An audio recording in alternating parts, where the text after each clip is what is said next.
All right, so this is going to be another walkthrough video looking at the Balancer protocol tokenomics, specifically the mechanisms in place and how the Balancer BAL token is integrated into the protocol, the DAO, all that kind of stuff.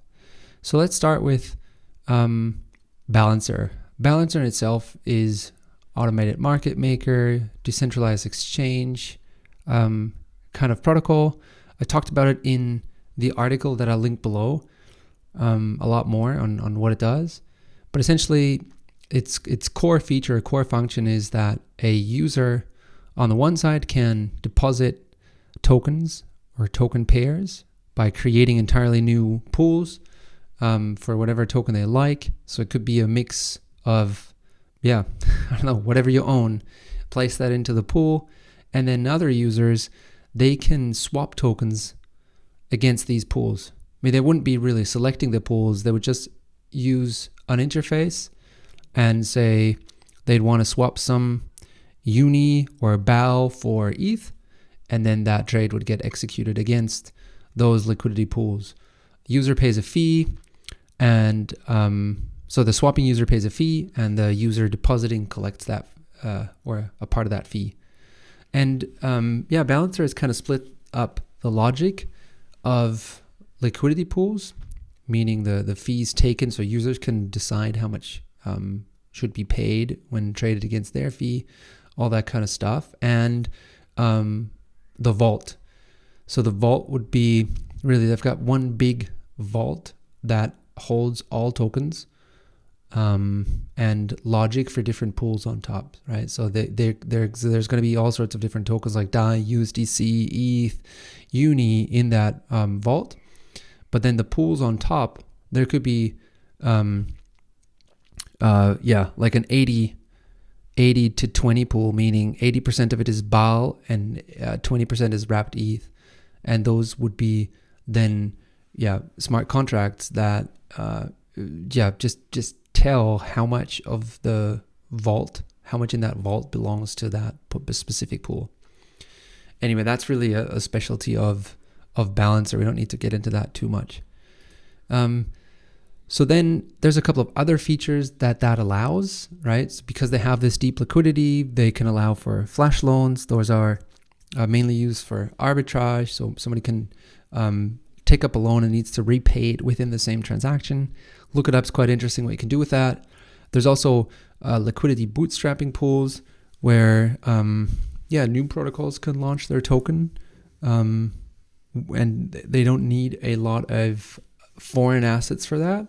And then there's also asset managers. So Balancer is really used as kind of like a DeFi Lego, what it's called, by different protocols. And these asset managers could then deposit some of that pool's token into something like Aave and borrow it out, lend it out to collect some fees from it and increase the yield. So now, okay, let's see where this gets interesting, right? So like I said, on the swaps of assets, on the withdrawals, and on flash loans, Balancer DAO collects a fee into the Treasury, right? So this take a small cut off of these different actions. So if someone has deposited tokens and want to take them out, they pay a fee. If someone wants to swap, they'll pay a fee, and flash loans as well. And they accumulate in the Treasury of Balancer. And in the article I link below, there's also some statistics on how much they've accumulated, which is quite interesting to see, how much revenue such a protocol can actually generate. And now the interesting part actually comes in with that token, right? So they've got this BAL token, and just recently they have, so the BAL token, if user hold that, you can buy that on secondary markets. And then if you hold that BAL token, you can decide how the Treasury is used.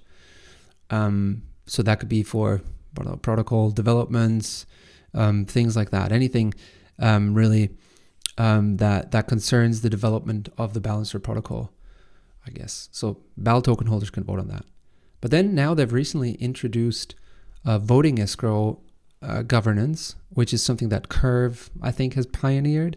And with that, it means that users will have to lock up tokens for a certain amount of time to gain special rights. So in this case, this is something super interesting. So the holders of VE-BAL, as it's called, like the voting escrow BAL token, they will actually collect 75% of the protocol fees, right? So these fees made from withdrawals, swaps, and flash loans, they will, to a part, go to the holders of the VBAL token. So it's kind of like, it's almost like this is the VBAL holders, they'll get a dividend from the Balancer DAOs on whatever they make. So how do you get VBAL would be the right question to ask.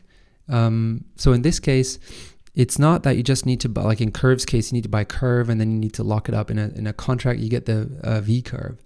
But here, you need to actually deposit liquidity into the BAL wrapped ETH pool to receive another token called BPT, and then you can go and lock up that BPT token. I actually got a typo in here. That then it can be locked up for a maximum amount of time of 1 year, and the longer you lock up, the more voting rights I think you have, and you receive that VBAL, that VE-BAL token, and that then will give you access to these collected protocol fees, and also allow you to participate in governance. So the two things these users decide on is how the Genesis supply is distributed. Like they got this like 5 million BAL was distributed to the ecosystem fund, VBAL, and I think BAL users as well can vote on that. And then there is this part of the Genesis supply that is distributed to pools, right? So the depositors of these pools, and 7.5 million is released every year, or they've got like a weekly schedule of 145,000 or something. And the VBAL holders, they can decide how that is then distributed to the users, right? So they get BAL, a pool of BAL, and then they can vote on who receives what share of that pool of BAL. And I guess, yeah, that's Balancer's mechanisms, right? So they collect fees, and then these fees kind of go to people who have locked up that token, and they can also decide on how those fees are redistributed to depositors. The BAL token holders, they will have decision power over the treasury. So yeah, that's Balancer's tokenomics.